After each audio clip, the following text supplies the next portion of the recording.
네, 가겠습니다. 하나, 둘, 셋. 안녕하세요. 저는 군산문화협동조합 로컬아이 이사장 박형철입니다.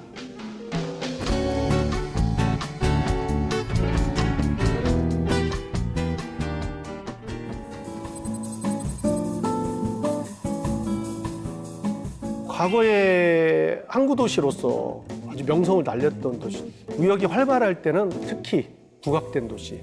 그러나 산업화 이르면서 항구의 기능이 쇠퇴하고 굉장히 침체기를 맞이했죠. 여기 관광객들은 왜 왔냐? 빈티지의 도시였어요. 왜냐하면 건물을 부셔도 할 게 없어요. 그러니까 그냥 놔두는 게 답이에요. 사람은 떠나지만. 그러다가 이제 근대 문화라는 개념이 들어서면서 이걸 문화적 차원에서 이제 예산도 나오고 문화의 도시로 이제 부각된 도시. 그러나 2017년도에 또 대기업들의 철수로 인해서 지역 경제 또다시 위기를 맞이하죠. GM대우 현대주선소는 군산 경기에 양대 산맥이었어요. 근데 동시에 두 개가 철수하고 폐쇄하는 아픔을 맛보게 됐죠. 너무 큰 충격이었죠. 지역 경제 한순간에 무너지는 굉장히 고통의 순간들이었습니다.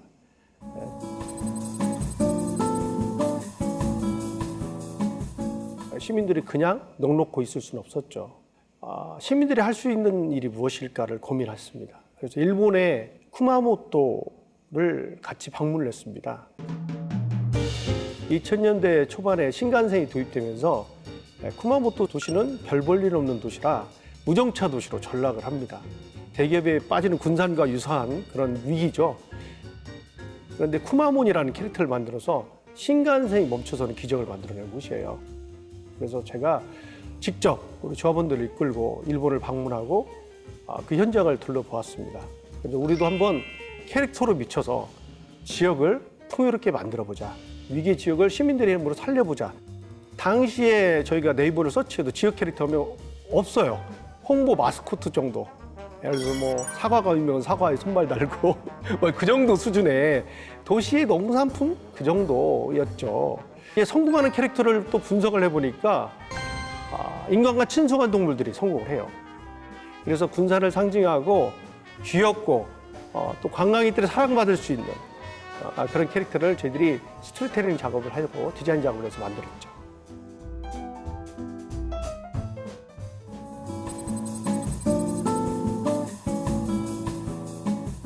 이게 1908년도 건물입니다. 가장 오래된 오리지널 건물이에요. 문화재청 허가까지 받아야 돼요. 설계도를 가지고 5번 불어받았어요. 무작정 과장님 찾아갔죠. 여기 관세청 박물관 지고 있을 때였거든요. 보아하니 과장님 이렇게 해서는 박제관이다. 했더니 무슨 말이냐. 재미가 없으면 안 된다. 요즘 뭐 대안이 있냐. 내가 먹고 있자 했더니 바로 이거다. 막 이러면서 그래 이제 이렇게 시작을 했다가 이제 관세청에서 미안하다. 안 된다. 검토해봤더니 왜? 했더니 자기네 관세청의 모든 복지공간은 홀트 하는 목지재단을 한대. 만날게 내가 홀트를. 뭐가 문제냐. 홀트 만나서 반대 5대5 하고 우리가 운영하겠다. 그랬더니 좋지. 그랬더니 그 다음날 연락이 와요. 이사회 부결. 그래가지고 이거 안 된대. 왜요? 그랬더니 애가 뭐 영리고 어쩌고 군산대학교 인문대를 찾아가요.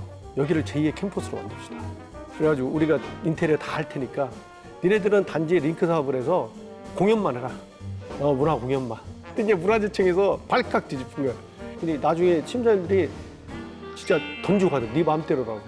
고맙다고. 때문에 하여튼 뭐 우여곡절이 많아요.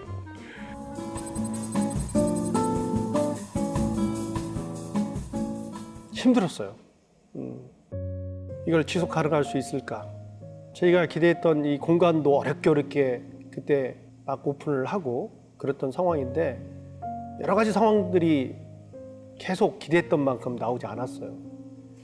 조합원들도 이탈을 했고 저 개인적으로도 굉장히 막막했고요. 그러던 상황에서 SK 로컬라이즈 사업을 만나게 됐죠. 저희들한테는 이렇게 표현합니다. 죽은 자를 버틸 수 있는 산소호흡기와 같은 그런 첫 해였습니다. 로컬라이즈 인연이 없었다라면 주목받지 못했을 것이고 경제적인 어려움들도 힘들었을 것이고 아무튼 지속 가능하게 할 수 있는 산소호흡기와 같은 존재였다라고 말씀드릴 수 있겠네요.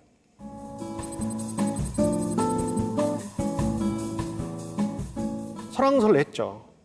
SK가 온다더라, 지역 가스 기업을 차지하려고 온다더라, 대기업이 다른 여기 진출을 하기 위해서 교두보를 이걸 통해서 사탕 발림 한다거나. 그럼 제가 뭐라고 얘기하냐면, 야, 여태까지 군산에 온 수많은 기업들이 이렇게 비슷한 거라도 해본 적 있냐?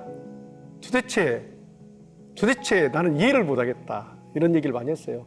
제가 하는 거로는 이런 소상공인들과 청년 창업들과 이런 도시재생의 이런 노력들, 프로그램들을 진행해 본 적 있느냐?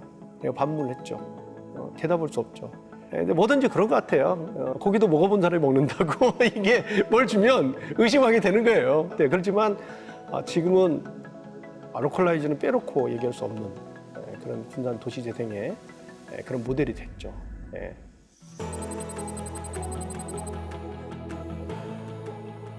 로컬라이즈 타운 근처가 제가 태어난 곳이에요.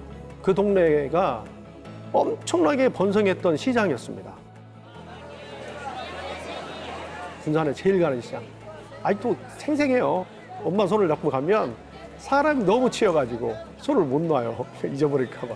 그 정도 사람이 붐볐던 곳인데 보시다시피 완전히 올드타운이 됐고 굉장히 슬럼화됐던 상황입니다. 사실 그런 것 같습니다.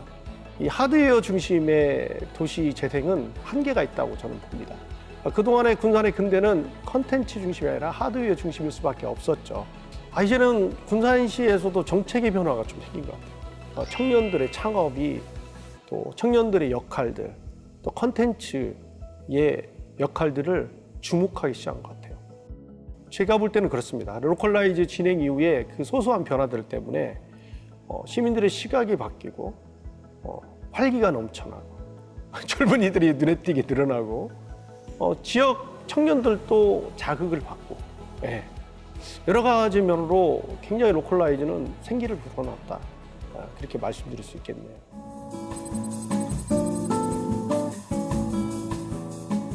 로컬라이즈 사업이 그동안의 그 임계점을 달려가는 식지 않을 수 있는 열을 제공했다면 임계점을 넘을 수 있는 건 이제 저희들의 몫이죠. 지역 캐릭터는 지역을 구하는 게 바로 임계점을 넘는 거다라는 확신이 제가 있어요. 작년도 홍어 어획량이 군산이 최고입니다. 근데 정작 군산 시민도 몰라요. 흑산도 홍어에 비해서 경매 단가는 3분의 1 수준, 유통가는 더 벌어집니다. 만약 경매 단가를 20%만 올려도 수백억의 지역 경제 창출 효과가 생기더라고요. 이거다 바로. 그래서 저희들이 지금 SK E&S의 사업도 계획 승인을 받아서 저희들이 일부 지원하고 합쳐서 재밌는 코믹한 영상을 먹방에 함께 군산의 먹거리를 알릴 수 있고 그걸 통해서 군산의 홍어 단가를 높이고 군산의 홍어를 브랜드로 만들어서 지역이 함께 웃고 먹방이가 이슈되면서 먹방이가 지역의 맛을 해결할 수 있는 솔루션이 되는구나 라는 것을 알리기 위한 그런 작업들을 준비하고 있습니다. 그게 임계점이 되리라 저는 확신하고 있습니다. 예. 지금 6년 동안 적지 않은 그런 인지도를 넓혔고 지금 심지어는 우리 아들이 아빠 그래요. 학교 끝나고 왜 했더니 시험 문제 먹방이 나왔어. 다음 중 먹방에서 오른 설명은 군산시 캐릭터로서. 그거 봤을 때 정말 제가 눈물이 나더라고요. 감동 때문에. 그리고 지금은 군산시 유치원 16군데에서 제 먹방이를 랩핑하고 다닙니다.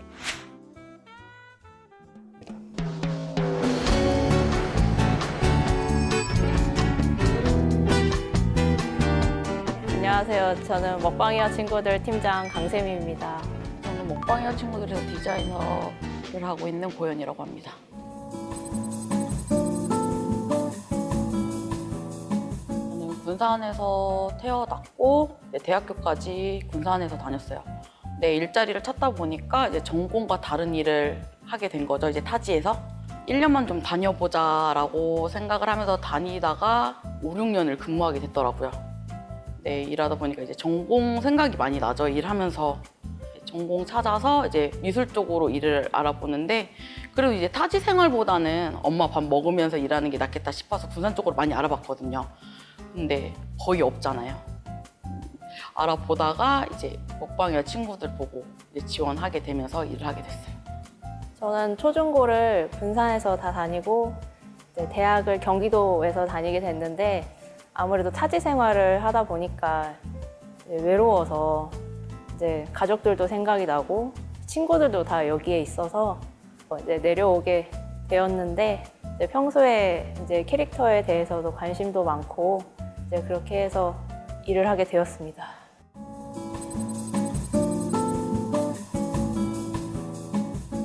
제 친구들은 다 타지에서 대학을 다니고 직장은 군산으로 다 잡으면서 다시 고향으로 모이게 되더라고요. 아무래도 고향이 군산이고 친구들이 다 여기에 있기 때문에 여기로 정착을 다시 하게 된 것 같습니다. 이제 타지로 좀 오래 가 있다 보니까 좀 외로움이 크죠.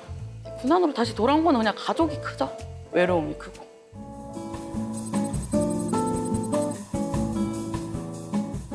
제가 생각했던 이 영화동이라는 거리는 연령대가 많으신 어르신들이 사시는 동네, 그다음에 빛이 없는 동네, 어둡다고 생각을 했거든요.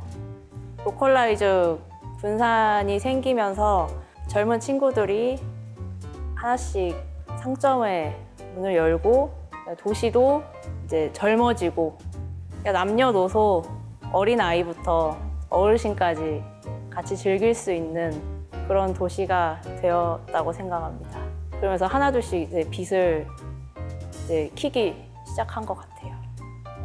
처음에 여기 영화동 같은 경우는 그냥 딱 하면 그냥 이성당 그것밖에 없었고, 그래서 이제 조금 지나다 보면 이제 근대역사박물관이랑 생기면서 이성당 들렸다, 역사박물관 한번 보자 요거였거든요. 근데 이제 차츰차츰 이제 로컬라이즈 시작하고 이제 끝나는 시점부터 이제 주위 친구들이 그러더라고요. 그 영화동에 가면 분위기 좋은 카페도 있고 음식점도 있더라, 한번 가자. 이제 점점 젊은이들을 끌어다니는 그런 힘이 생긴 것 같아요.